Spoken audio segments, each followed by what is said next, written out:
¿Qué pensarías si te digo que hasta los 18 años tuve un miedo enorme a los perros?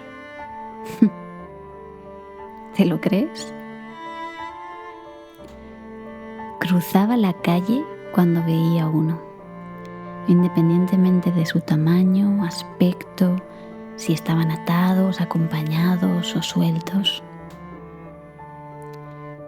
Me parecían bonitos en fotos, pero cuando su presencia acechaba el mismo espacio vital que el mío, y este espacio vital con los perros para mí era amplísimo, mi cabeza dejaba de funcionar y se dedicaba únicamente a reaccionar. Además, era muy curioso, porque siempre he pensado que olían mi miedo. Si a mi alrededor había 20 personas y esas 20 querían recibir la atención de los animales, aún así parecía que me elegían a mí y se acercaban mientras yo trataba de huir.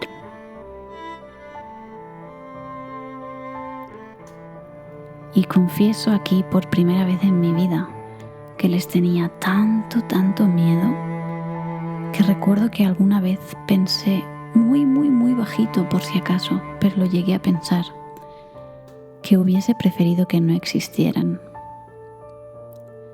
porque mi vida hubiese sido más fácil. No entendía por qué eran el supuesto mejor amigo del hombre si no podían ser el mío.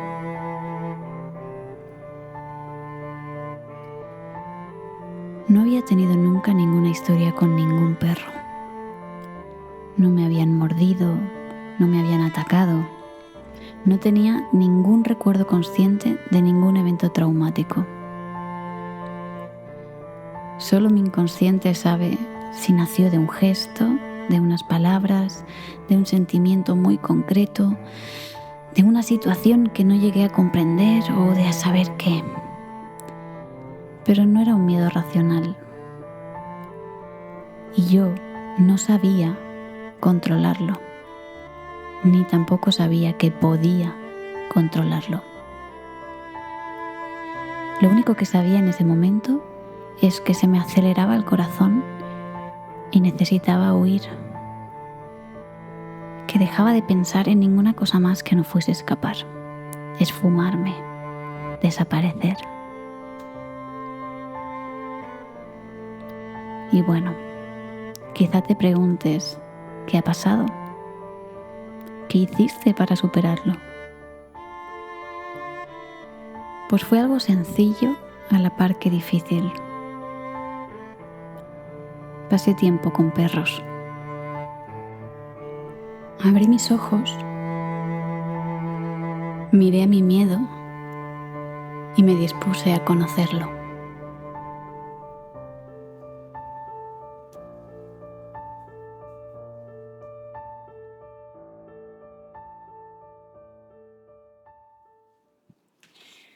Permíteme adelantarte cómo va a terminar esta historia. Resulta que estás a esta distancia de superar ese miedo. El miedo termina cuando tu mente comprende que es ella misma quien crea ese miedo. Yo no fui capaz de comprender esto hasta que no lo viví, hasta que no me di cuenta de que mi gran miedo estaba fundado en únicamente imaginaciones mías, en que no conocía nada de mi supuesto depredador. Ni siquiera sabía si era un depredador, porque fui yo la que se convirtió a sí misma en presa. El miedo es una emoción muy valiosa como cualquier otra. Tu cuerpo, que te ama, te manda una advertencia sobre algo que no conoce. Te avisa y te dice, sé precavido, que no hablamos ese idioma.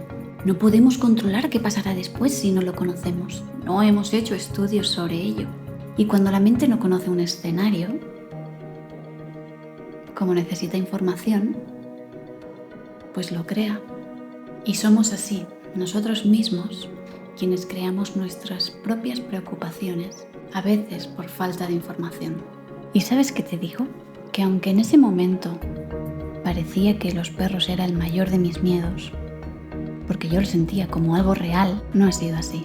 A medida que fui creciendo, me di cuenta que, aunque aquello parecía superarme, iba a vivir miedos mucho mayores que mi miedo y mi pánico a los perros, a la vez que muy distintos. A lo largo de la vida iba a tener que lidiar con miedos mucho más difusos y no tan concretos. Miedo a la incertidumbre, miedo a la soledad, miedo al rechazo, miedo a los cambios, miedo a la añoranza, miedo al olvido. No sé si eso es a lo que llaman madurar, pero resultó ser que con perspectiva vi que ese miedo que yo tenía a los perros de niña y no tan niña iba a ser el más sencillo porque era fácil de reconocer a qué le temía y por tanto sabía qué podía hacer para salvarme. Creo que la parte más compleja es esta: identificar qué es lo que temes, identificar cuál es tu emoción y qué te está queriendo decir, a qué se debe lo que sientes. Porque no puedes tener el control de un miedo si no tratas de identificarlo, si únicamente huyes de él. Este proceso es incómodo, desde luego que lo es. Observar, permitir, descubrir y conectar con una parte dolorosa de ti. Pero resulta que traspasando la incomodidad es donde encontramos las cosas más bellas. Si has descargado el diario de escucha, te doy mi agradecimiento más sincero y espero que te ayude como a mí en ese inicio de identificar mi emoción. Si no lo tienes, puedes descargarlo en el enlace que dejo en la descripción. Es gratuito y además, cada corrección que se haga con el tiempo de este o cada nueva herramienta que se añada, la recibirás de modo automático. Sinceramente, creo que ahora me gustan tanto los perros, entre otros factores, por supuesto, porque para mí son un fiel recordatorio de que tengo el control de mis emociones, aunque a veces no me lo parezca, de que un miedo no es permanente e irrevocable, aunque a veces esa sea mi sensación o parezca que se me escapan de las manos. Sé que soy capaz y que mi cuerpo es sabio y todo lo que hace, lo hace por mi bien, solo que a veces tengo que recordarle a mi mente que tengo el control, que yo conduzco este barco. No soy un simple pasajero. Yo soy mi capitana. Porque sí, lo sé, el miedo, como cualquier otra emoción, igual de válidas todas ellas, como la alegría, la tristeza, va a estar siempre con nosotros. Pero ahora sé que hay una diferencia abismal entre escuchar y tratar de comprender una emoción o dejar que ésta controle mi vida. Ahora sé que tengo la capacidad de no dejar que sean mis emociones quienes decidan por mí, que tomen mis decisiones, sino que soy yo quien controla sus emociones. Y ahora, el inicio de este proceso, sé dónde encontrarlo. Hace poco, antes de atreverme a traspasar una situación incómoda que me aterraba, alguien me dijo: si no tienes miedo, el universo te ayuda. En ese momento me acordé del universo poniendo en mi camino a todos los perros del mundo mientras yo trataba de escapar de ellos. Y caí en que si mi mente era capaz de crear una realidad con miedo, también sería capaz de crear una sin él. Y el universo respondería a ello. Porque nuestra vida es la creación de nuestra mente. Muchas gracias por llegar hasta aquí. Si quieres apoyar el trabajo que hay detrás de estos vídeos, puedes invitarme a un café en el enlace que dejaré en la descripción. O simplemente suscribiéndote o interactuando conmigo en este canal, o compartiendo estos vídeos con quien creas que necesita escucharlos. Cada uno de vuestros comentarios, pensamientos e historias me inspiran muchísimo a seguir creando más. Gracias por llegar hasta aquí. Nos vemos pronto.